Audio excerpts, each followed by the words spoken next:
पर भरत जी ने सीधा कह दिया, कैकई को मैं लेकर नहीं जाऊंगा। कैकई ने सूचना पहुंचाई कि मैं भी चित्रकूट जाऊंगी, माफी मांगूंगी, मेरे से बड़ा अपराध हो गया। तब भरत जी ने सीधा इनकार कर दिया, कैकई माँ से कह देना मैं वनवास लेकर नहीं जाऊंगा। जब ये बात कौशल्या माँ को पता चली कि भरत कैकई को लेकर नहीं जाने वाला है, तो कौशल्या माँ ने भरत को बुलाया, सिर पे हाथ रखा, पुचकारते हुए कहा, बेटा भरत, तुमने क्या कहा है, कैकई को नहीं लेकर जाओगे? हाँ माँ, उस माँ ने आग लगाई है, उसी की लगाई आग है, अब वो यहाँ क्यों जाएगी, क्या करेगी जाकर, मैं लेकर नहीं जाऊंगा। तो कौशल्या माँ ने क्या कहा? कौशल्या माँ ने कहा, भैया बेटा भरत, यदि कैकई नहीं गई ना तो यह कौशल्या भी चित्रकूट राम से मिलने नहीं जाएगी। वाह, धन्य है माता कौशल्या, धन्य है माँ का चरित्र। कौशल्या माँ ऐसी माँ है कि उनके बेटे को उनकी सौत ने वनवास भेज दिया, पर उसके प्रति इतना सा भी द्वेष, इतनी सी नफरत, इतनी सी घृणा नहीं है। माँ कौशल्या का मन कितना निर्मल था, सोच लो कि जिसने राम जैसे बेटे को वनवास भेज दिया, और वो माँ कह रही है कि कौशल्या माँ की कैकई को नहीं ले जाओगे तो मैं नहीं जाऊंगी। धन्य हो माँ, ऐसी निष्कपटता जब होती है ना तो राम तुम्हारे गर्भ से जन्म लेते हैं। स्त्री इतनी निष्कपट हो जाए कौशल्या जैसी, आपकी सौतन क्या, आपके बेटे को जरा कोई एक थप्पड़ मार देना तो आप आग बबूला हो जाते हैं। उस आदमी को आप नफरत करने लगते हैं, इस आदमी ने, इस व्यक्ति ने, इस स्त्री ने मेरे बच्चे को एक थप्पड़ मारा है, आपका उसके प्रति घृणा भाव उत्पन्न हो जाता, नफरत हो जाती है। पर सोचो कि जिस कैकई ने राम को वनवास भेज दिया, माँ कौशल्या के अंदर उसके प्रति कोई नफरत नहीं है, कोई ईर्ष्या नहीं है, कोई द्वेष नहीं है, कोई घृणा नहीं है। धन्य है माँ कौशल्या, वही नारी पवित्र है जिसने अपने आप को ऐसा बना रखा है, नफरत, घृणा, द्वेष, कपट, ईर्ष्या, इन सारी बुराइयों को जो पीछे छोड़ चुकी है, ऐसी स्त्रियां ही एक दिन भगवान की मां बनने का सौभाग्य प्राप्त करती हैं। इसीलिए मैं सारी नारी जात से कहना चाहता हूं, आप भी अपने आप को निष्कपट बना लीजिएगा, एक ना एक दिन भगवान भी आपके गर्भ में से जन्म लेकर आपको पवित्र करने आएंगे। यदि आप भी कौशल्या की तरह हैं तो आपके भी बेटे राम जरूर बनेंगे, आपका भाव यशोदा की तरह है तो आपके भी पुत्र कृष्ण जरूर बनेंगे। बस वह प्रेम, यशोदा और कौशल्या ये कोई अलग स्त्रियां नहीं है, आप जो बैठी हो ना मेरी माँ, आप जैसी स्त्रियां ही वो थी। उन्होंने अपने आप को निष्कपट बना लिया, अपने आप को पवित्र कर लिया, पर जब पवित्र, जरूरत से ज्यादा पवित्र कर लिया तो क्या हुआ, भगवान का मन भी उस माँ की ओर खिंच गया और भगवान उस माँ के गर्भ से प्रकट हो गए। आप भी यदि अपने जीते जी अपने आप को पवित्र कर लेती हो तो किसी ना किसी कल्प में, किसी ना किसी युग में, किसी ना किसी अवतार में भगवान की लीलाएं नित्य हैं। किसी ना किसी अवतार में भगवान जरूर आपको भी अपनी माँ का दर्जा देंगे, जरूर आपको अपनी माँ बनाएंगे, अपनी लीला में सम्मिलित कर लेंगे। भरत जी जब माँ का ये आदेश सुनते हैं तो भरत जी कभी अपनी माँ की आज्ञा का उल्लंघन नहीं करते। भरत जी तैयारियां कर रहे हैं, रथ सजाए गए, हाथी घोड़े सजाए गए, पालकियां सजाई गईं और सारी प्रजा सवेरे होते ही सारी प्रजा तैयार है, चलो चित्रकूट की ओर। सारे लोग चित्रकूट की ओर जाने लगे। अभी सारे लोग चित्रकूट की तरफ चल ही रहे थे कि भरत जी ने देखा अयोध्या के सारे लोग जाने लगे, सारी अयोध्या खाली हो गई। अब भरत जी को लगा कि सारी अयोध्या खाली हो जाएगी तो कल को कोई दूसरा राजा आक्रमण कर देगा और अयोध्या में कब्जा कर लिया तो। तब भरत जी ने अपने कुछ मंत्रियों को बुलाते हैं और उनसे कहते हैं, सुनो, आप लोग अयोध्या की सुरक्षा में रहना और अयोध्या पर निगरानी रखना। हम जा रहे हैं, कहीं हमारे जाने का कोई हमारा दुश्मन फायदा ना उठाकर अयोध्या में कब्जा ना कर ले। तभी किसी ने भरत जी से कहा कि जब तुम राम से मिलने जा रहे हो तो फिर अयोध्या की इतनी चिंता क्यों? चिंता किस बात की? तब भरत जी ने कहा, अयोध्या की चिंता इसलिए है कि ये संपत्ति मेरी नहीं, ये अयोध्या की सारी संपत्ति मेरी नहीं है, पर ये संपत्ति राम की है, राम की है। संपत्ति सब राम की है, पर उस संपत्ति को संभालने के लिए परमात्मा ने हमें जो जिम्मेदारी दी है, हमें उस जिम्मेदारी का निर्वहन ईमानदारी से करना चाहिए। संपत्ति सब रघुपति के आही, जो बिनु जतन चलऊं तजिताही, तो परिणाम ना मोरी भलाई, पाप सिरो मनी साईं दुहाई। श्री गोस्वामी तुलसीदास जी लिख रहे हैं, भरत जी महाराज कह रहे हैं संपत्ति सब रघुपति के आही। संपत्ति सारी किसकी है?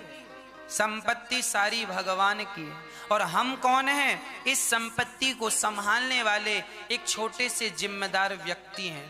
परमात्मा ने जिम्मेदारी, इसीलिए हम आपसे कहा करते हैं कि आप घर बनाओ, बच्चे हो, पत्नी हो, दुकान हो, फैक्ट्री हो, परिवार हो, सब हो तुम्हारे पास, पर तुम ये कभी ना समझना कि ये तुम्हारा है। सदा यही समझना कि सब कुछ भगवान का है और भगवान ने हमें एक छोटी सी जिम्मेदारी दे रखी है, इस परिवार को सही समय पर संभालने की। एक बड़ी फैक्ट्री है, मैं उस फैक्ट्री का मालिक नहीं हूँ।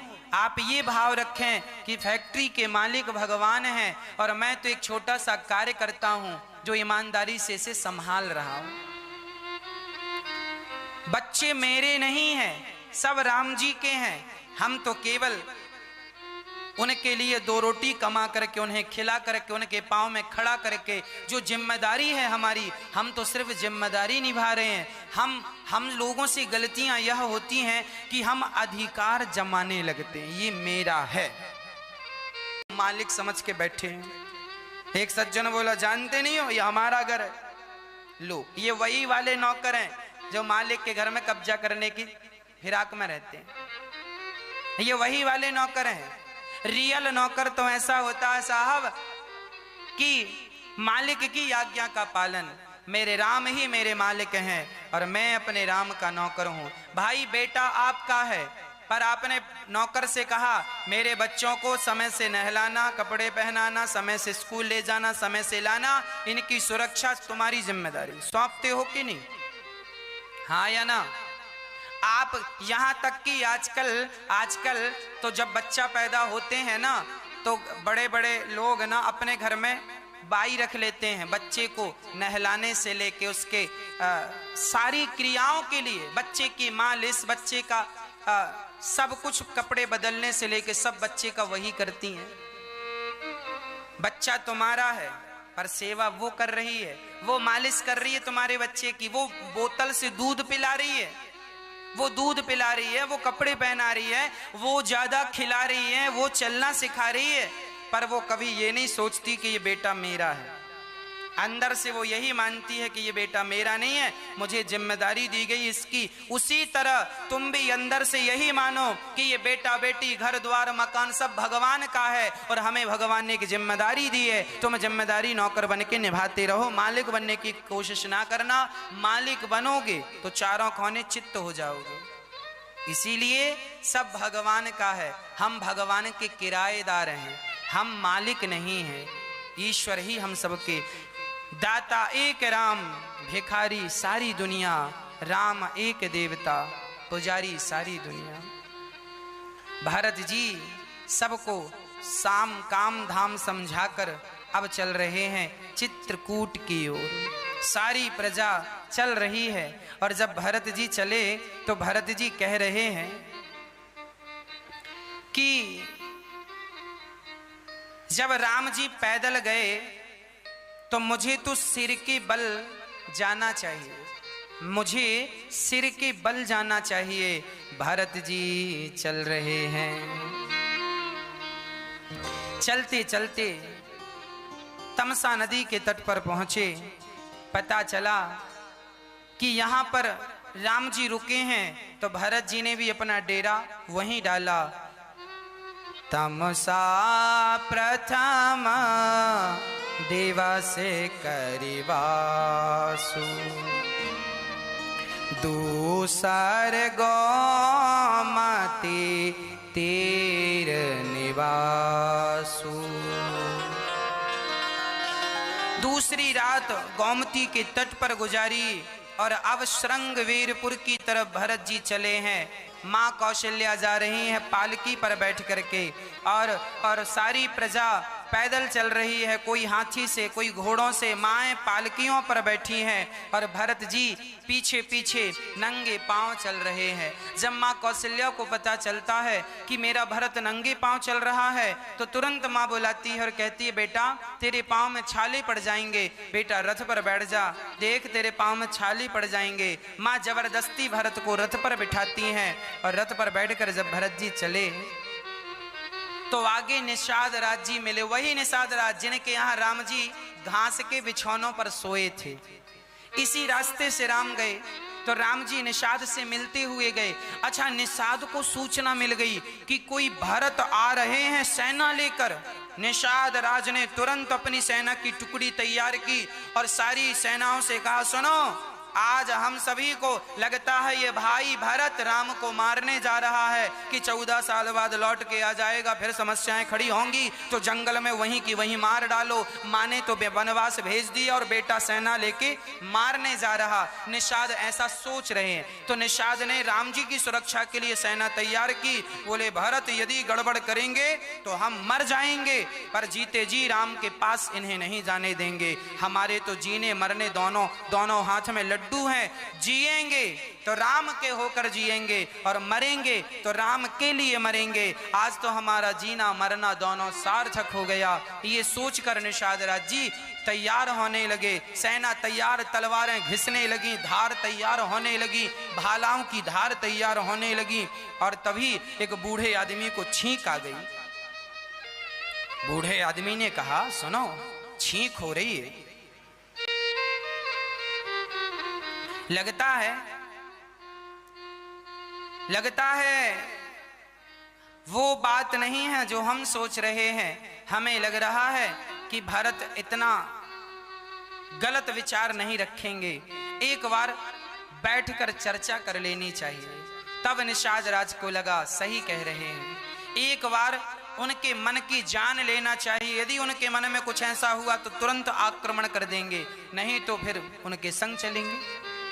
अब भरत जी जब श्रृंगवीरपुर पहुंचे और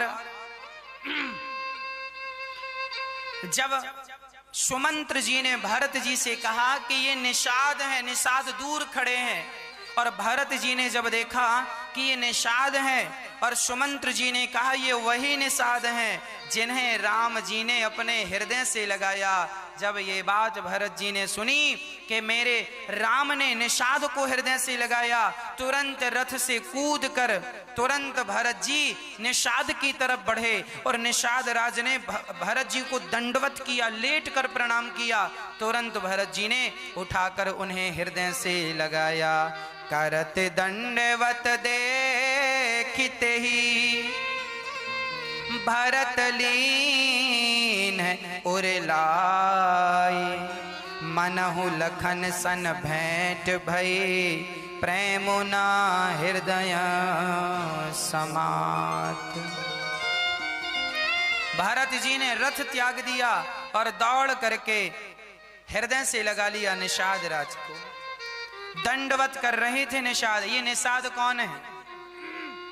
जंगल के भीलों के राजा हैं। आज समाज जिन्हें अछूत मानती है ना, जिनके हाथ का लोग पानी भी नहीं पीते, उस अछूत निषाद को भरत जी ने हृदय से लगा लिया। किसी ने भरत जी से कहा ये तो अछूत है, और इसे आपने छू लिया। तब भरत जी ने, जानते हो क्या कहते हैं? भरत जी ने कहा, सुन लेना कान खोलकर, भरत जी ने क्या कहा?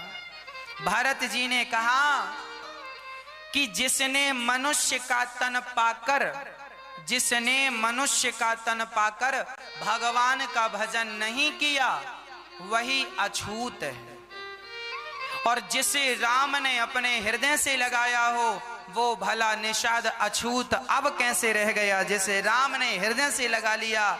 अरे भाई, नाला का पानी गंदा तब तक ही रहता है जब तक वो गंगा से नहीं मिल जाता। नाले का पानी गंगा में मिल जाए तो लोग हर हर गंगे कहकर वहीं स्नान करते हैं, और वह नाले का जल भी शुद्ध हो जाता है। गंगा की संगत पाकर व्यक्ति अशुद्ध तब तक है जब तक वो भगवान के नाम, भगवान की कथा से नहीं जुड़ा। भगवान के नाम को जपने वाला सदा शुद्ध है, और भगवान का नाम ना जपे तो भले वो श्रेष्ठ जात का है, वही आदमी अछूत है जो भगवान का नाम नहीं जपता, जो भगवान से प्रेम नहीं करता, वही आदमी अछूत है, चाहे वो कितनी भी श्रेष्ठ जात का ही क्यों ना हो। मानहि एक भगति कर नाता, राम जी जात पात का नाता नहीं मानते। भगवान राम ये थोड़ी कहते हैं कि तुम ब्राह्मण हो तो ही मैं तुम्हें हृदय से लगाऊंगा, क्षत्रिय हो तो ही हृदय से लगाऊंगा, वैश्य हो तो हृदय से लगाऊंगा, शूद्र हो तो हृदय से लगाऊंगा। ऐसा नहीं, राम जी कहते हैं जो मेरा भजन करते हैं, जो मुझे प्रेम करते हैं, वो किसी भी जात का हो, किसी भी धर्म का हो, मैं उसे अपने हृदय से लगाता हूं। अशुद्ध कौन है? जो राम का नाम नहीं जपता, जो कृष्ण का नाम नहीं जपता, जो भगवान की कथाएं नहीं सुनते, वही लोग नीच माने जाते। राम राम कहीं जे जमुहाही, तिनहि न पाप पुंज समुहाही, उल्टा नाम जपत जग जाना, वाल्मीकि भय ब्रह्म समान। राम का नाम वाल्मीकि जी ने उल्टा नाम जपा, मरा मरा जपा, तो वह वाल्मीकि जी नाम उल्टा जप कर भी इतने पवित्र हो गए कि राम जी ने वाल्मीकि जी को दंडवत प्रणाम किया। ये वही वाल्मीकि जी हैं जिन्होंने रामायण जैसा महाग्रंथ तैयार किया, और हम सभी ऐसे वाल्मीकि जी के चरण धूल अपने माथे पर सजाते हैं। ये वही वाल्मीकि जी हैं जिनके यहाँ माता सीता वनवास का बचा हुआ समय व्यतीत की थी, लवकुश इन्हीं के यहाँ पैदा हुए थे। ये पहले उल्टा नाम जपते थे, मरा मरा मरा, पर भगवान का नाम उल्टा ही सही जपोगे तो एक दिन समाज के लिए वंदनीय हो जाओगे। उल्टा नाम मरा मरा, 2 बार मरा कहें तो 1 बार नाम निकलता, मरा मरा मरा मरा मरा मरा मरा। उल्टा नाम जप करके अपने आप को अमर कर लिया। इसीलिए हम भी आपसे कहते हैं आप भी नाम जपा करो। उन्होंने उल्टा जपा है, आप सीधा जप लिया। राम नाम के वो मोती जो चारों तरफ बिखरे पड़े हैं, यदि आप और हम उन्हें नहीं समेटेंगे तो फिर समेटेगा कौन, है ना? राम नाम के हीरे मोती मैं बिखराऊं गली गली, ले लो रे कोई राम का प्याला, शोर मचाऊं गली गली। अर्थ न धर्म ना काम रुचि,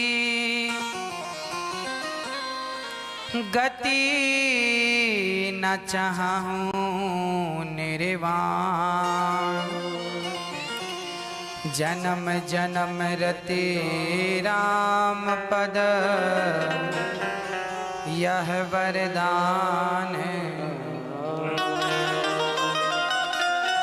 जब प्रयागराज जी ने कहा कि आप कुछ मांग लीजिए, भरत जी ने कहा अर्थ ना, अर्थ नहीं चाहिए, धर्म ना, हमें कोई धर्म भी नहीं चाहिए, ना अर्थ की चाहत है, ना धर्म की चाहत है, ना कोई काम की लालसा है, ना मोक्ष की गति, ब्रह्मा का पद भी नहीं चाहिए, गति ना चाहूं निर्वाण। फिर क्या? आदमी भगवान से क्या मांगता है? या तो लोग भगवान से पैसा मांगते हैं, या तो लोग भगवान से धर्मात्मा होने का वरदान, मैं धर्मात्मा हो जाऊं, मैं पैसे वाला हो जाऊं, मुझे मोक्ष दे दो, मुक्ति दे दो, यही तो मांगता है। भरत जी कहते हैं ये कुछ नहीं चाहिए। फिर क्या चाहिए? बोले जन्म जन्म रति राम पद, यह वरदान। हर जन्म में हर बार राम जी के चरणों में प्रेम बना रहे, ना धर्म ना अर्थ ना काम ना मोक्ष, राम जी के चरणों में प्रेम बना रहे, राम जी के चरणों में भक्ति बनी रहे, यही वरदान श्री भरत जी ने मांगा है। क्या अर्थ निकला इसका?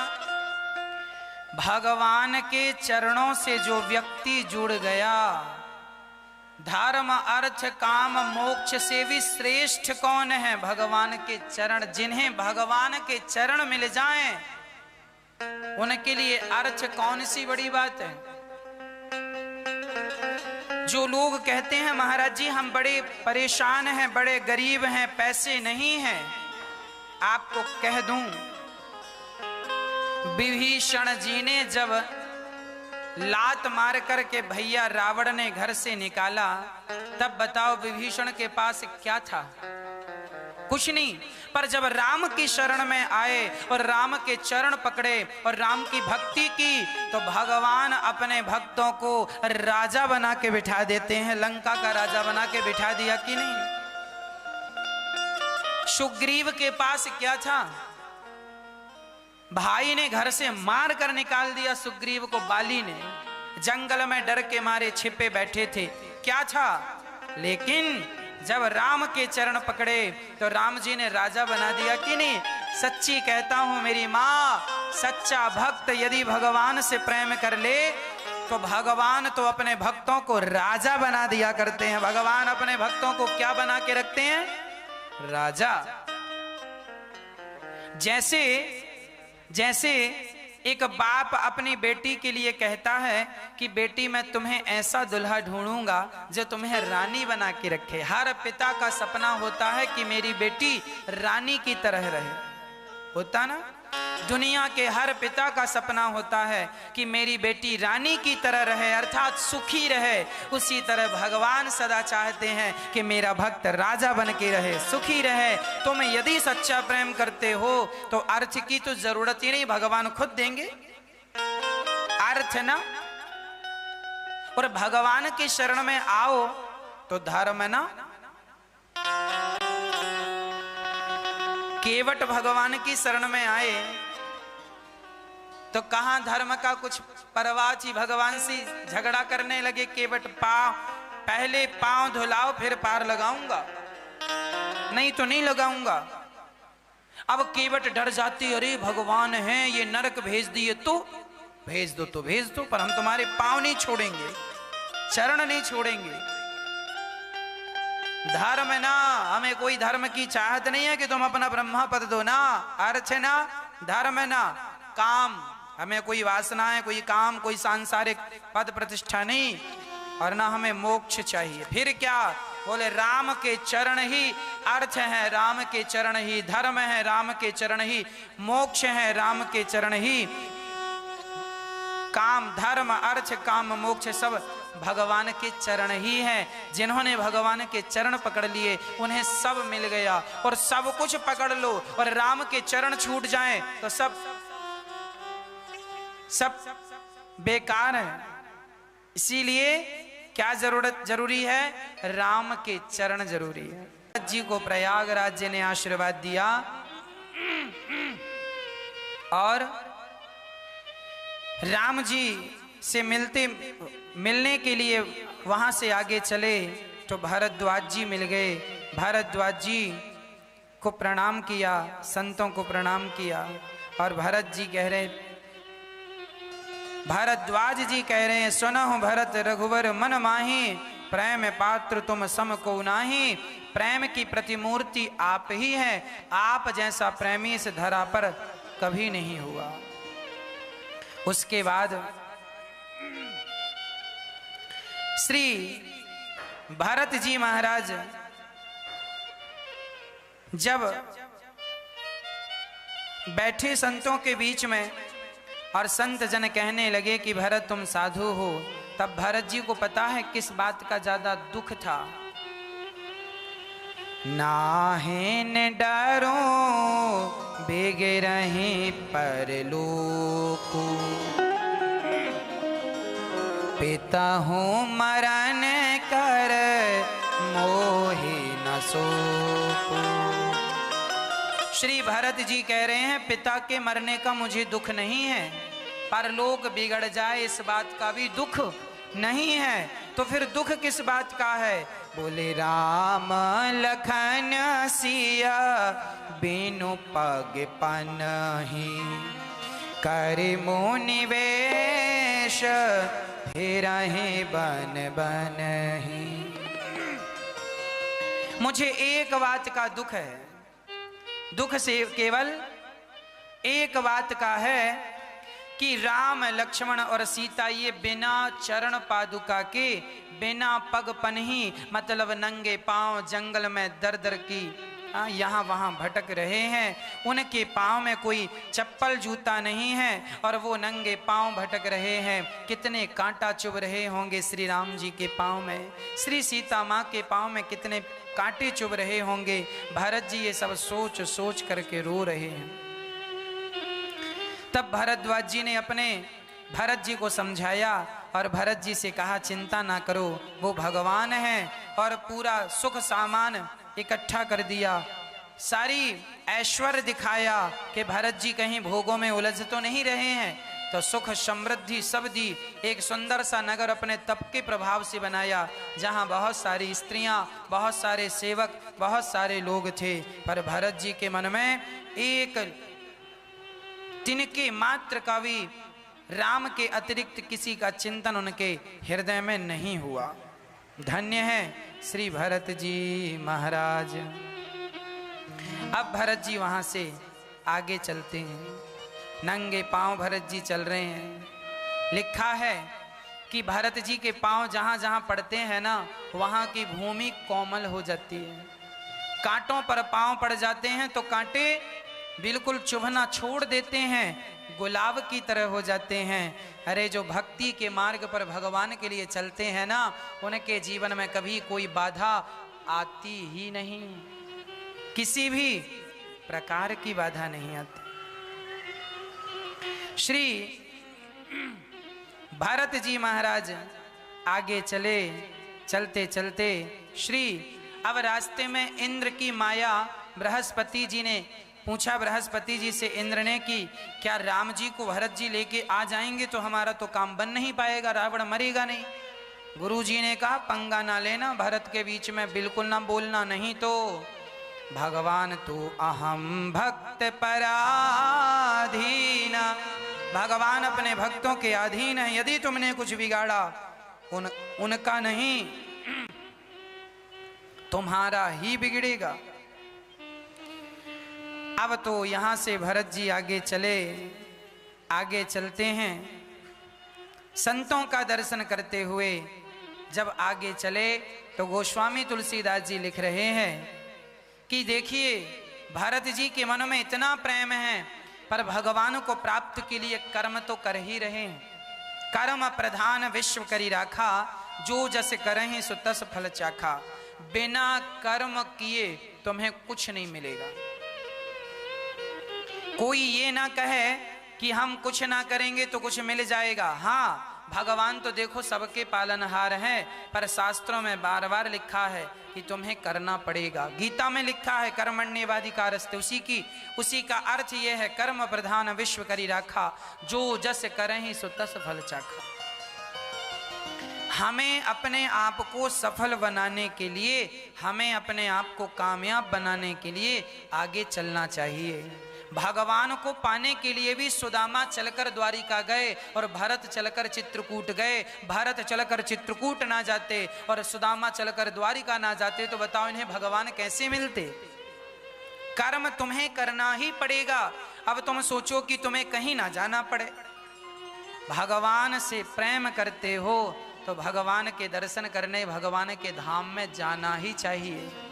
भगवान के प्रेम में जिस स्थान पर ठाकुर जी ने लीलाएं की हैं, वो लीला स्थली अपने नेत्रों से देखकर अपनी आंखों को सफल बनाना ही चाहिए। श्री भरत जी राम जी से मिलने चले, यमुना के तट पर विश्राम किया और अब भरत जी वहां से आगे बढ़े प्रयागराज से। तो वहां गांव के वही लोग जो राम जी को रास्ते में मिले, अब गांव के लोग मिलते जा रहे हैं राम जी को और भरत जी को, और पूछ रहे हैं कहाँ जा रहे हैं आप।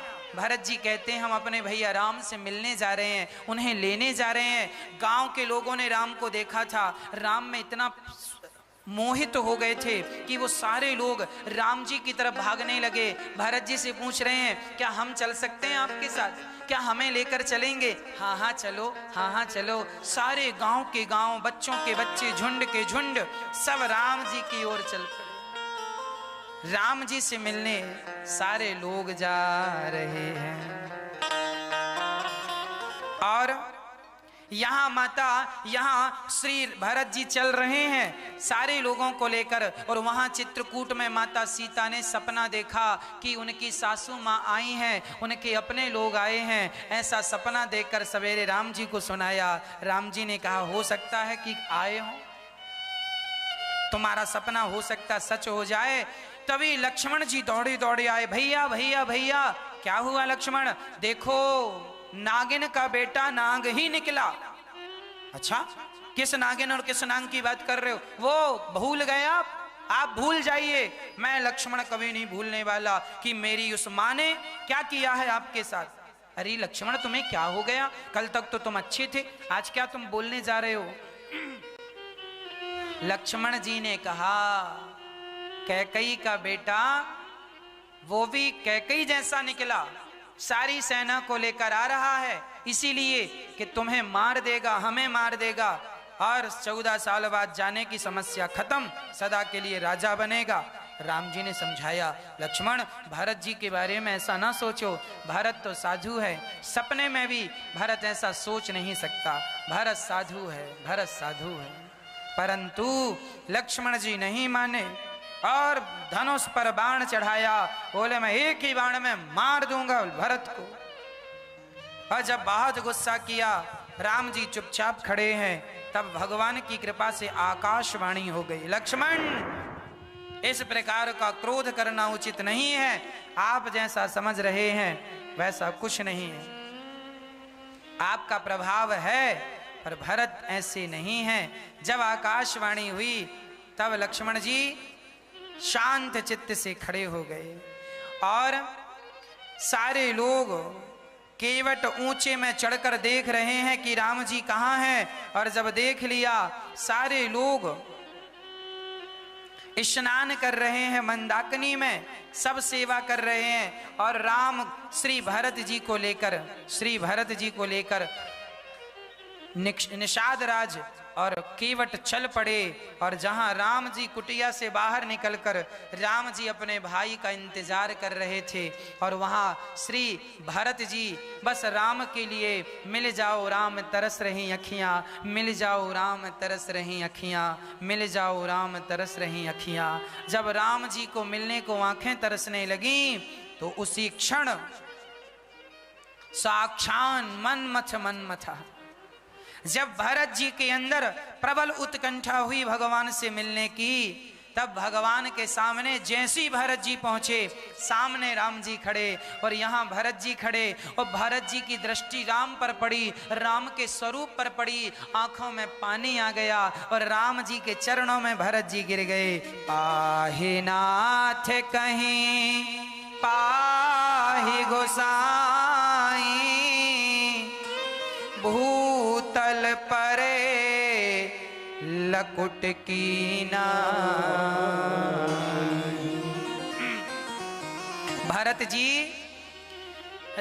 राम राम कहते हुए बिल्कुल खड़े खड़े जमीन पर गिर पड़े। जैसे लकड़ी खड़ी खड़ी छोड़ दो हाथ से तो कैसे गिर जाती है, जैसे लकड़ी गिर गई सामने, ऐसे भरत जी लकड़ी की तरह गिर गए राम जी के चरणों में। और राम जी ने भरत जी को उठाया नहीं। राम जी लक्ष्मण की तरफ देखने लगे। लक्ष्मण, तुम्हें इस भरत पर बड़ा संदेह था ना, देख लो तुम जैसा सोच रहे थे वैसा नहीं है। मुझे विश्वास है कि मेरा भाई भरत कभी ऐसा विचार नहीं रख सकता अपने भाई के प्रति। अरे भरत जैसे भाइयों के मन में भी यदि कपट आने लगा तो आने वाला युग किन भाइयों की उपमा देगा। आज भाई भाई की उपमा, रावण और विभीषण की उपमा तो कोई नहीं देता। आज हमेशा यही कहते हैं, भाई हो तो भरत जैसा हो, भाई हो तो विभीषण जैसा हो, ऐसा कोई नहीं कहता। राम उठाए नहीं। जब लक्ष्मण जी ने कहा कि प्रभु स्वीकार कर लीजिए, लक्ष्मण जी समझ गए मैंने गलती कर दी, एक भक्त का अपमान कर दिया। राम जी भी बोले जब तक तुम नहीं कहोगे मैं उठाऊंगा नहीं। राम जी के परम भक्त लक्ष्मण जी हैं और भगवान सदा भक्तों के अधीन है। अहम भक्त पराधीन। भगवान ने लक्ष्मण जी की बात सुनी और जब लक्ष्मण जी ने कहा कि प्रभु उठाकर भरत जी को हृदय से लगाइए, तब राम जी ने भरत जी को उठाकर हृदय से लगाए और दोनों भाइयों का जब मिलन हुआ, राम का भरत जी का, दोनों जब गले से मिले तो दोनों फूट फूट कर रोने लगे, सिसक सिसक करके रोने लगे। उठे राम सुनि प्रेम अधीरा, कहूं बट कहूं निशंग धनु तीरा। कहीं भगवान का पीतांबर चला गया, कहीं भगवान का धनुष, कहीं बाण चले गए और भाई से मिलने में विह्वल हो गए। भगवान रोने लगे अपने भाई को देखकर और भरत जी विलाप करने लगे।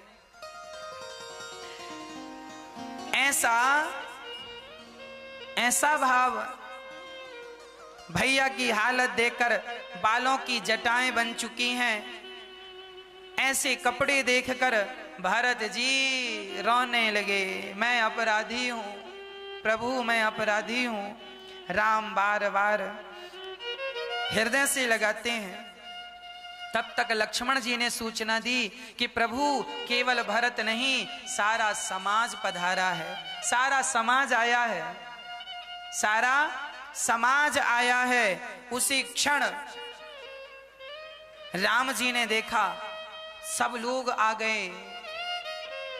कौशल्या माँ, सुमित्रा माँ, कैकेयी माँ, गुरुजी, प्रजा, बच्चे सब आए, केवट, निषाद, सुमंत्र सब आए, सब लोग खड़े हैं। अब विचार करो, राम के सामने 3 माताएं खड़ी हैं, कैकेयी, सुमित्रा और कौशल्या।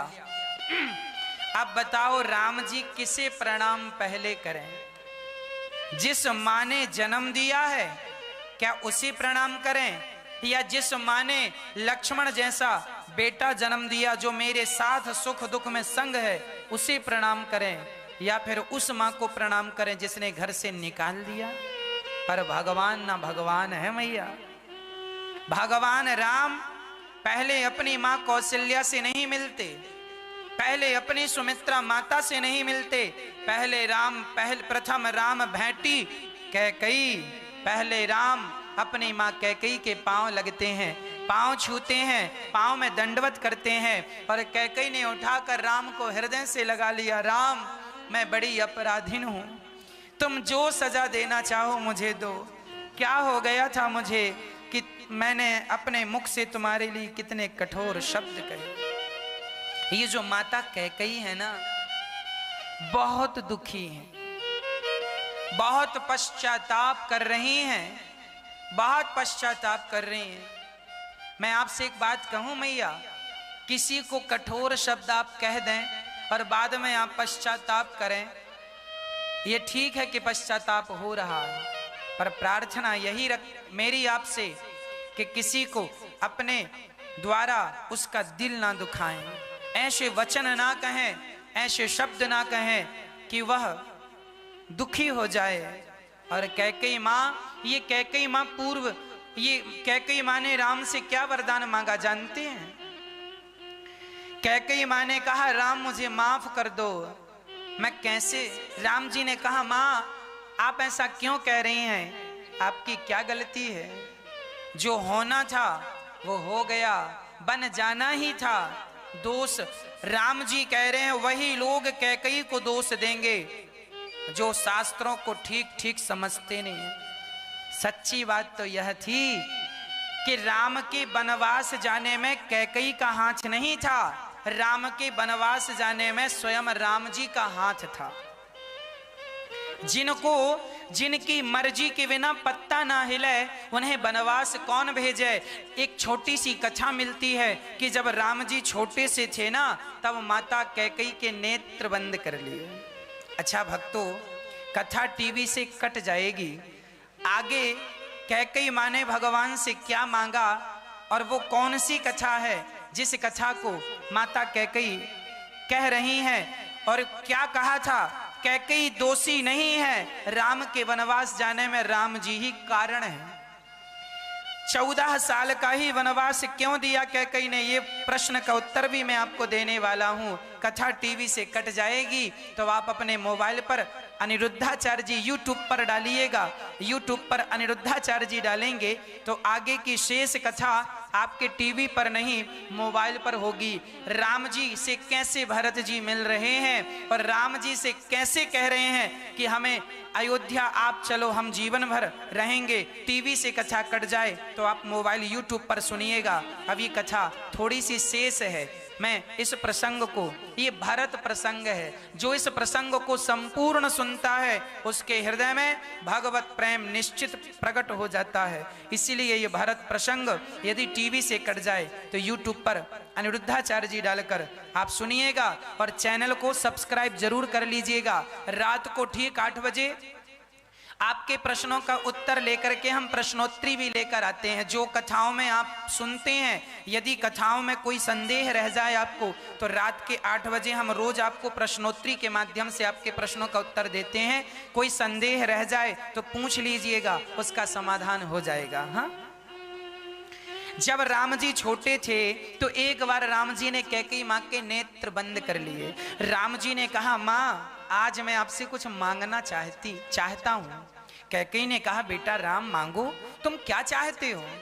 तब कहा, माँ मैं एक ही चीज चाहता हूँ, मैं एक ही चीज चाहता हूँ। हाँ बेटा, जब मैं राजा बनने लगूँ ना माँ, तो मुझे वनवास भेज देना। राम जी ने ये नहीं कहा कि मुझे 2 साल के लिए, 10 साल के लिए, 50 साल के लिए वनवास ना, राम जी ने ये कहा मुझे वनवास भेज देना। कैकई माँ ने कहा कि मैं वनवास तुम्हें क्यों भेजूं? राम, क्या मैं तुम्हारे बिना एक पल रह जाऊंगी? क्या तुम्हें वनवास भेजकर मैं सुखी रहूंगी? क्या मैं तुम्हारे बिना जी पाऊंगी? तब राम ने आंख बंद किए हैं, कैकई माँ की कह रहे हैं, माँ मुझे वचन दो, जब तक वचन नहीं दोगी मैं आंख नहीं खोलूंगा। तब कैकई ने राम से कहा, बेटा ये तो बताओ कि तुम वनवास जाना क्यों चाहते हो? माँ, मैं इस धरती पर भक्तों को सुख देने के लिए मैंने अवतार लिया है।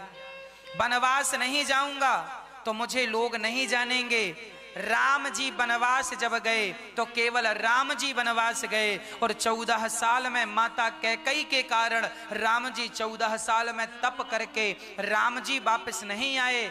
मर्यादा पुरुषोत्तम भगवान बन करके वो राम भगवान बन करके वापस आए। राम को भगवान बनाने में सबसे ज्यादा किसी का हाथ था तो कैकई माता का हाथ था। इसीलिए दोष ना देना कैकई को। कैकई माँ ने राम को वनवास ना भेजा होता, राम जी ने ही कहा था कि माँ मुझे वनवास भेज देना। जब अच्छा फिर 14 साल का ही वनवास क्यों मांगा? 15 साल का भी तो माँ कह सकती थी कि वनवास दो, 16 साल का भी तो वनवास मांग सकती थी। कारण यही है कि 14 साल का वनवास इसीलिए कि जब पिता राम को राजा बनाने लगे तो बेटा मुझे वनवास, राम जी ने कहा मां वनवास भेज देना। तो कैकेयी ने 14 साल के लिए क्यों? कारण था उस दिन से, जिस दिन राम जी को कैकेयी ने वनवास भेजा उस दिन से रावण की आयु केवल 14 वर्ष ही शेष रह गई थी। इसीलिए 14 साल का वनवास दिया। और राम जी को वनवास जाने का एक दूसरा सबसे बड़ा कारण भी था कि अयोध्या का जो राज मुकुट था वो बाली के पास था। एक बार दशरथ जी अपनी कैकेयी को लेकर अर्थात पत्नी को लेकर जा रहे थे, रास्ते में बाली आ गया और बाली ने कहा दशरथ जी हमसे युद्ध करो या तो अपना सिंहासन हमें दे दो, राज्य हमें दे दो। दशरथ जी जानते थे कि बाली से युद्ध करना मतलब हार जाना। तब राजा दशरथ जी ने अपने सिर का मुकुट उतार कर और बाली के कदमों में रख दिया। ये बात केवल कैकेयी को पता थी। इसीलिए कैकेयी माता ने कहा, दशरथ जी ने वैसा ही नकली मुकुट बनवा करके पहन लिया। ये बात सिर्फ कैकेयी को पता थी और कैकेयी ने कहा कि दशरथ जी से क्या राम को नकली मुकुट पहनाओगे? इसीलिए कैकेयी ने कहा राम जाओ बाली को मार कर अपने असली राज मुकुट को लेकर के आओ, बाली को मारो और राज मुकुट को लेकर आओ। नकली मुकुट पहनाना है तो मेरे बेटे भरत को पहनाओ, राम तुम तो असली राजा बनने के अधिकारी हो। कैकेयी मां ने राम को वनवास नहीं बल्कि अपने अयोध्या का सिंहासन लेने भेजी थी, क्योंकि असली राजमुकुट बाली के पास था। इसीलिए राम जी पहले राम जी कैकेयी मां से भेंट कर रहे हैं, क्योंकि जानते हैं कि कैकेयी मां ना होती, कैकेयी मां ने अपने दिल में पत्थर रखा है। कैकेयी मां ने अपमान सहा है, इतना अपमान सह करके तब कहीं जाकर राम का सम्मान बढ़ा है। अरे किसी की सफलता में किसी की विफलता भी होती है। यदि राम सफल हुए हैं तो राम की सफलता में कैकेयी का हाथ था। भले कैकेयी ने अपना अपयश बनाया, भले कैकेयी को लोग गालियां दे रहे हैं, पर कोई बात नहीं, मुझे गालियां दो और मुझे गालियां देने के कारण यदि मेरे राम की जय जयकार होती है तो मैं गालियां खाने को तैयार हूं, क्योंकि मुझे गालियां मिलेंगी, कम से कम मुझे गालियां मिलकर मेरे राम की तो जय जयकार हो जाएगी। इसीलिए राम जी को कैकेयी ने 14 साल का वनवास दिया। इसीलिए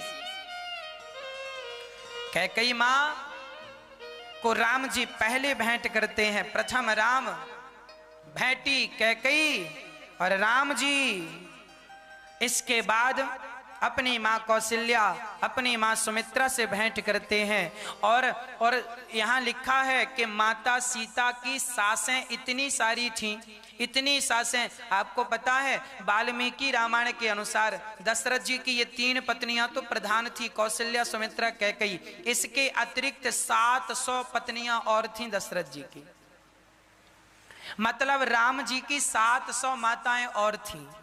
तो अब सीता माँ की 700 सासें थीं।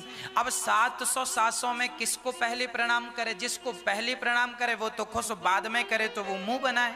इसीलिए कैकेयी माँ ने अपने आप को आज उन्होंने अपनी शक्ति प्रकट की और जितनी सासें थीं उतनी सीता प्रकट हो गई और हर सास को एक साथ सीता मां ने प्रणाम किया। सबको यही लगा कि सीता सबसे पहले मुझे प्रणाम करने आई। इस मर्म को कोई जान ना सका। वो साक्षात लक्ष्मी है, साक्षात भगवती हैं। उन्होंने एक साथ सारी माताओं को प्रणाम किया, सबसे भेंट करती हैं और राम जी भी सबसे भेंट करते हैं। राम जी भी अनेक रूप रूपाय विष्णवे प्रभु विष्णवे, वह एक नहीं अनेक रूपों में परिणत हो गए। और वहां अब सभा लगी है जहां पर गुरु जी ने दशरथ जी के मरण का संदेशा सुनाया है।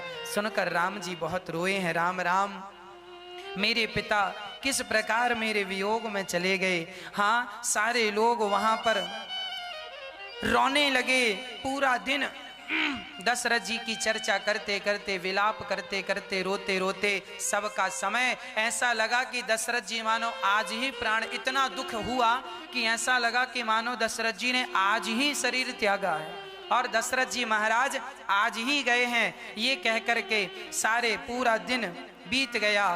दूसरे दिन फिर सभा लगी और वहां पर अब भरत जी खड़े होकर कह रहे हैं। वहां जनक जी भी आए हैं, है ना, जनक जी भी बैठे हैं, सीता के पिता, माता सीता के पिता। और भरत जी कह रहे हैं कि प्रभु राम जी, मैं जीवन भर वनवास में रहने को तैयार हूं, जीवन भर मैं जंगल में रहने को तैयार हूं। आप जरा एक बार अयोध्या चलकर राजगद्दी संभाल लीजिए। मैं, भरत जी कह रहे हैं जीवन भर। अच्छा, भरत जी ने ये नहीं कहा कि मैं 14 साल रहूंगा ना, मैं जीवन भर। क्यों 14 साल नहीं कहा? भरत जी को लगा यदि मैं 14 साल बाद फिर लौट कर चला गया, कहीं मेरी माँ को फिर लोभ आ गया, फिर राम जी को वन, इसीलिए मैं अब अयोध्या जाऊंगा ही नहीं, कहीं मेरी माँ को फिर लोभ ना आ जाए। तो भरत जी कह रहे हैं मैं जीवन भर जंगल रहूंगा आपके बदले। और आप जाकर, तब राम जी ने कहा भैया भरत, यदि मैं तुमको जंगल में छोड़कर राजा बन जाऊं तो क्या पिता के वचनों की मर्यादा का पालन होगा? फिर जमाना कहेगा कि राम जी ने भी तो पिताजी की बात को तोड़ दिया, राम जी ने भी तो पिताजी की बात को छोड़ दिया। जब हम जैसे लोग माता पिता की आज्ञा को उल्लंघन करेंगे तो आने वाले युग में भला कौन अपने माँ बाप की आज्ञा का पालन करेगा? भारत तुम ही बताओ, क्या पिता की आज्ञा का उल्लंघन करना उचित होगा? 14 साल तो जैसे तैसे बीत जाएंगे, पर आने वाले 1000 युगों तक लोग कहेंगे कि राम जी ने अपने पिता की आज्ञा मरने के बाद उनकी प्रतिज्ञा को तोड़ दिया। क्या भारत ये सही होगा?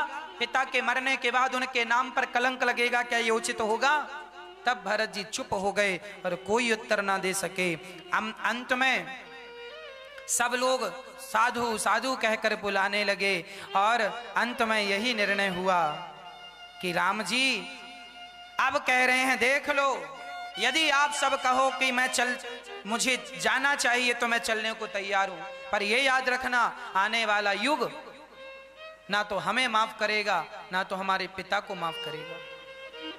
इसीलिए राम जी से फिर किसी ने नहीं कहा कि चलो अयोध्या, क्योंकि सबको पता था कि प्राण जाए पर वचन ना जाए, और राम जी चले जाएंगे तो वचन चला जाएगा और मर्यादा है। इसीलिए कहा करता हूं मेरी माँ, पड़ोसी गलत कर रहा है करने देना, जमाना गलत कर रहा है करने देना, तुम गलत ना करना, क्योंकि पृथ्वी तुम जैसे लोगों के बल पर टिकी हुई है और तुम जैसे लोग भी गलत काम कर लेंगे, गलत निर्णय ले लेंगे तो पृथ्वी फिर भला कहां रहेगी?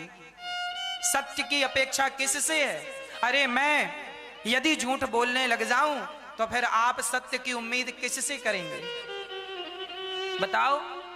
आज साधु संत यदि झूठ बोलने लग जाएं तो लोग सत्य की उम्मीद किससे करेंगे? आज यदि माता पिता झूठ बोलने लग जाएं तो औलाद सत्य की अपेक्षा किससे करेगी? अरे तुम ही हो जो सत्य की रक्षा कर सकते हो, कर लो, नहीं तो पृथ्वी रसातल में चली जाएगी। कर लो सत्य की रक्षा। हाँ, इसीलिए जाने न देना धर्म करना लोभ मत धन धाम का, और धर्म ही जाता रहा तो धन रहा किस काम का। अरे धर्म को बचाओगे तो सब बचेंगे, और धर्म को नहीं बचाओगे तो कुछ भी नहीं बचेगा। इसीलिए पहला कर्तव्य है हमारा कि हम धर्म की रक्षा करें। क्या बचाएं मेरी मां? धर्म बचाएं। धन्य है मेरे राम के भरत के प्रस्ताव को ऐसे ढंग से कहा राम जी ने कि भरत जी ये ना कह सके दोबारा कि चलो। अब कहो, कैसे कहोगे दोबारा जाने का? कौन कहेगा? गुरु जी भी, गुरु वशिष्ठ जी से पूछा गया आपका क्या निर्णय है? गुरु जी ने कहा जैसा राम कह रहे वही सत्य है। इनके बाप दादों ने कभी धर्म की मर्यादा का उल्लंघन नहीं किया। जब इनके बाप दादों ने उल्लंघन नहीं किया तो भला राम कैसे उल्लंघन करेंगे? और राम जी ही उल्लंघन कर देंगे तो फिर धर्म का पालन करेगा कौन? भरत जी हाथ जोड़कर खड़े हैं, प्रभु मुझे आज्ञा दीजिए, मैं क्या करूं? मैं क्या करूं? क्या मैं खाली हाथ जाऊं? आज तक भगवान के दर से कोई खाली नहीं गया, तो भला भरत जी खाली कैसे चले जाए? तब राम जी ने यदि प्रहलाद के लिए नरसिंह बने हैं, यदि बलि के लिए वामन बने हैं, गोपियों के लिए कृष्ण बने हैं, द्रौपदी के लिए चीर बने हैं, तो आज भगवान अपने भाई भरत के लिए खड़ाऊं का अवतार ले रहे हैं। और भरत जी से कह रहे हैं राम जी तुम खाली मत जाओ। भरत जी कहते हैं कोई निशानी दे दीजिए, मैं कैसे जाऊं तो खाली ना जाएं। तो भरत जी ने कह दिया